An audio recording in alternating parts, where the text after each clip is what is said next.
नोएडा से इस वक्त की अहम खबर आपको बता दें। पेट्रोल पंप पर झगड़े के मामले को लेकर आप एमएलए पर कसेगा शिकंजा। नोएडा पुलिस ने 3 टीमें बनाई हैं। अमानतुल्लाह और बेटे को गिरफ्तारी के लिए जाएगी अब पुलिस और सबूत इकट्ठा कर रही है पुलिस टीम। पेट्रोल पंप पर मारपीट का इल्जाम है। अमानतुल्लाह के बेटे पर तोड़फोड़ का इल्जाम लगा है। अमानतुल्लाह खान ने मैनेजर को दी है धमकी। नोएडा में दोनों के खिलाफ एफआईआर दर्ज कर ली गई है। तो अहम खबर इस वक्त आपको बता रहे हैं। अमानतुल्लाह खान की मुश्किलें अब और ज्यादा बढ़ सकती हैं। नोएडा में पेट्रोल पंप पर झगड़े मामले को लेकर अब आप एमएलए पर शिकंजा कसता हुआ दिखाई दे रहा है। नोएडा पुलिस ने 3 टीमें बनाई हैं। इसी के मद्देनजर अमानतुल्लाह खान और उनके बेटे को गिरफ्तारी के लिए पुलिस जाएगी और सबूत इकट्ठा भी फिलहाल पुलिस कर रही है। इस मामले में पेट्रोल पंप पर मारपीट का इल्जाम लगा है और अमानतुल्लाह के बेटे पर तोड़फोड़ का इल्जाम लगा है। अमानतुल्लाह खान ने मैनेजर को धमकी दी है। नोएडा में दोनों के खिलाफ फिलहाल एफआईआर दर्ज कर ली गई है। अब आगे किस तरह से कार्रवाई इस मामले में की जाती है ये देखना होगा। और हमारे नुमाइंदे राजू राज इस वक्त फोन लाइन पर जुड़ चुके हैं। राजू राज, आखिर क्या कुछ पूरा मामला है? अमानतुल्लाह खान की मुश्किलें ऐसे में बढ़ सकती हैं, क्या अपडेट मिल पा रही है इसको लेकर?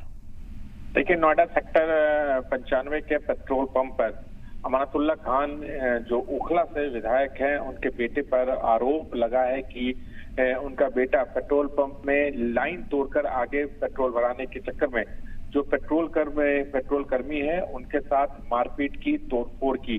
उसके बाद ये तमाम चीजें सीसीटीवी फुटेज कैमरे में कैद हो गया और उसके बाद अमानतुल्लाह खान जब वहां पर पहुंचते हैं तो उन्होंने पेट्रोल पंप का जो मैनेजर है उसे धमकी दी है, जिसके बाद इस पूरे मामले में नोएडा पुलिस को शिकायत दी गई है।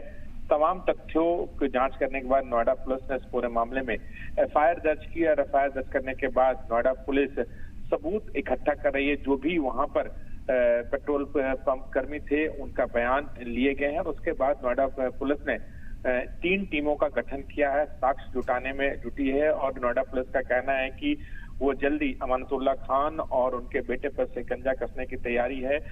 एक टीम उनके घर पे भी गई थी, लेकिन अमानतुल्लाह खान और ना तो उनके बेटे मिले हैं, इसलिए उनके तमाम ठिकानों पर जो नोएडा पुलिस की टीम है वो पहुंचने की तैयारी है। अब देखना होगा कब तक वो पहुंचते हैं, लेकिन नोएडा पुलिस जिस तरीके से एक्शन में है उससे अंदाजा लगाया जा सकता है कि नोएडा पुलिस इस पूरे मामले को काफी गंभीरता से लिया है, क्योंकि जो शिकायत दी गई थी, शिकायत के बाद लगातार नोएडा पुलिस इस केस की जांच में जुटी है। नोएडा पुलिस का कहना है कि हो सकता है उनकी गिरफ्तारी भी हो, अगर नहीं मिलते हैं तो उनके खिलाफ दूसरी कानूनी कार्रवाई भी वो कर सकते हैं। तो अब देखना होगा कि नोएडा पुलिस इस पूरे मामले में नोएडा पुलिस का क्या एक्शन हो सकता है। लेकिन फिलहाल नोएडा पुलिस ने 3 टीमों का गठन किया है और तीनों टीमें अलग अलग दिशा में काम कर रही है।